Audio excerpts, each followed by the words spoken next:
Human unity consciousness is not even optional for the survival of human species. We understand how important to survival of communities and its unique challenges. Coming together, teamwork and collaboration is extremely important and is not even optional. We understand these simple methods of life. The human species and its modern day challenges in a global stage. Instead of wasting so much time dividing ourselves and putting ourselves into a group's mentality without getting any kind of important work out of this division, is the downfall of human species altogether. When you think very far ahead, it is very, very clear to us uh,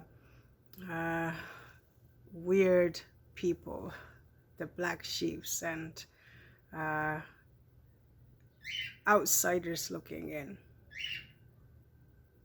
But what we must understand about communication and dialogue, as crazy as it sounds, once it's spoken, once it's out there, there is a very good guess would be it is possible.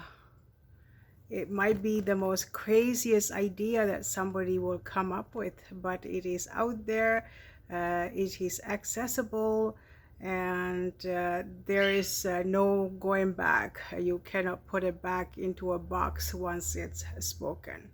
So every kind of dialogue that is happening in the external world, there might be some important, valuable lessons for us to learn. Although every time we choose ourselves, it seems like it's not appropriate. It seems like we are going to lose something. When you choose yourself, when you're losing something, the family members, the friendships, and the rewards from the institutions, it doesn't matter what it is. When you choose yourself because it is your core belief, it's what you're made of. It is how you live and conduct your life in daily basis. Then it's a very clear choice.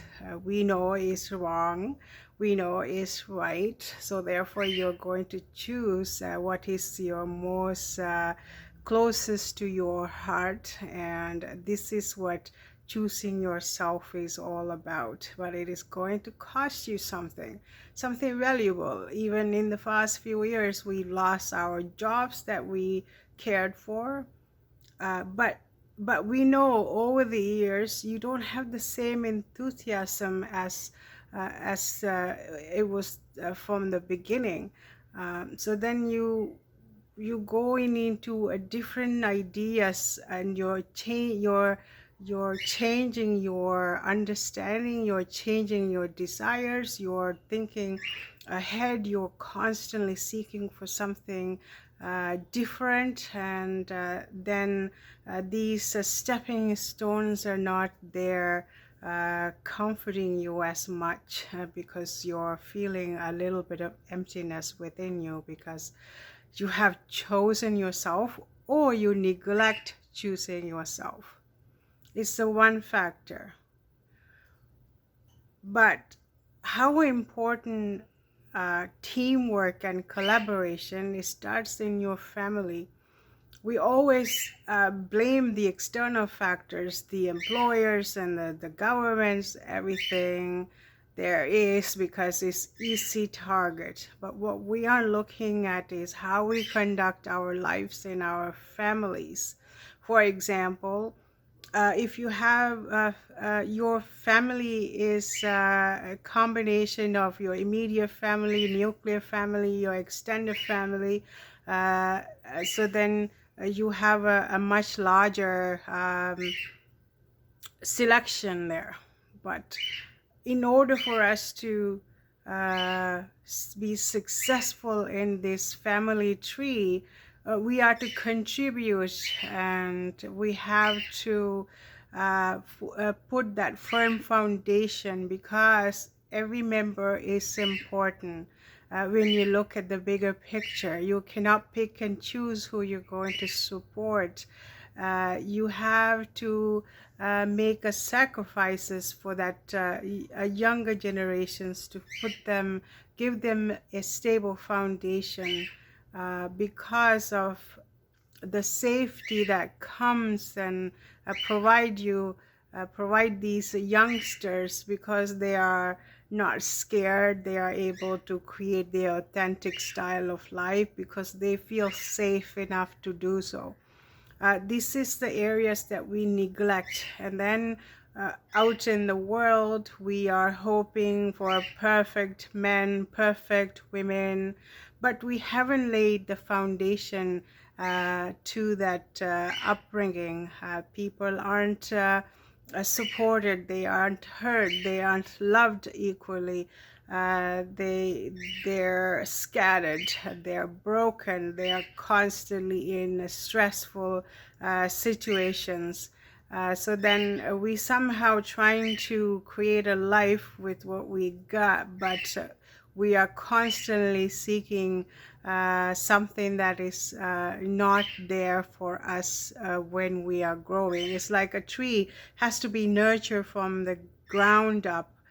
It cannot just grow a section on the top. It has to be a ground. It has to be a gradual growth. And this is why things are so dysfunctional in our society, because we have given up into toxic ideas, the ideas that is not holistic, ideas that is not lining up with the natural way of life.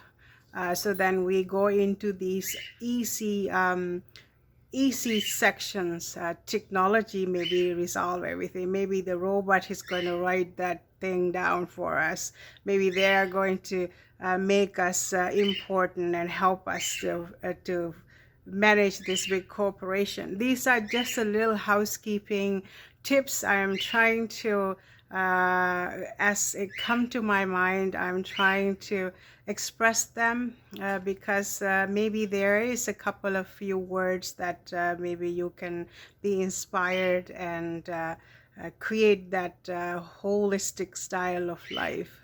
This is what is important to me, because a mix of everything, extreme disconnection with the humanity, but they have this inherent love for the warmth and the comfort of being part of this human global system.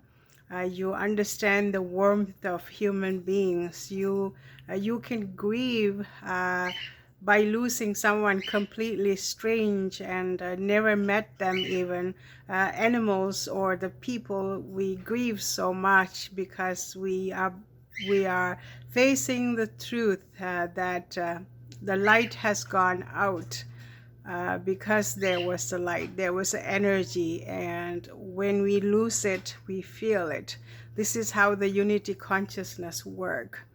But what is the most extraordinary factor of human consciousness? We can gain that awareness. We can have a completely different perspective once something just go off in your mind. You're like, aha, this is perfect. This is what I was looking for. So there is that triggers there. If you are willing to learn. I know I've learned. I've come a long way, learning patience, learning humbleness, learning to ground myself, learning to be your absolutely nothing, and yet you feel sort of you're part of a bigger plan. This is how we come into the world. As far as I can remember, I just didn't want to be here. I just, one wrong word set me off, but I never go off and try to take take my own life or anything, but I just had this idea. uh, I didn't want to be here, but then uh, someone will remind you how beautiful the external world is, but it didn't really matter what are the possibilities. But there's a light bulb goes in your head and you're thinking, my goodness, what happens if I die and I'd never discover anything about myself? It is all about bringing what is internal things onto the surface, maybe that the future generations can learn something and have the gain the courage to learn something more internal and bring that forward. And this is what living your authentic life is all about. It is no easy task, and there is really nobody really going to give you like all the directions, all the details that you need to survive, but there someone's going to just shine a light. Here is the light, we're shining it all over the place. Pick the path where you want to go, and notice that beautiful flower hidden somewhere. Notice that beautiful butterfly. Notice that little birdhouse. There are all kinds of things that you are able to see, but all you need is a little light. And when you're speaking about unity consciousness, you understand if you're shining a bright diamond in a dark room, it's irrelevant, because there's no light for you to see. The shininess is never going to come forward because it's hidden in the dark. So when you destroy somebody else's life light, then it's going to be darker for everyone. So therefore we have to encourage everyone when they're shining the lights, and you just light your own candle and join the club. And this is how the unity consciousness is going to be successful, and it is going to liberate our humanity.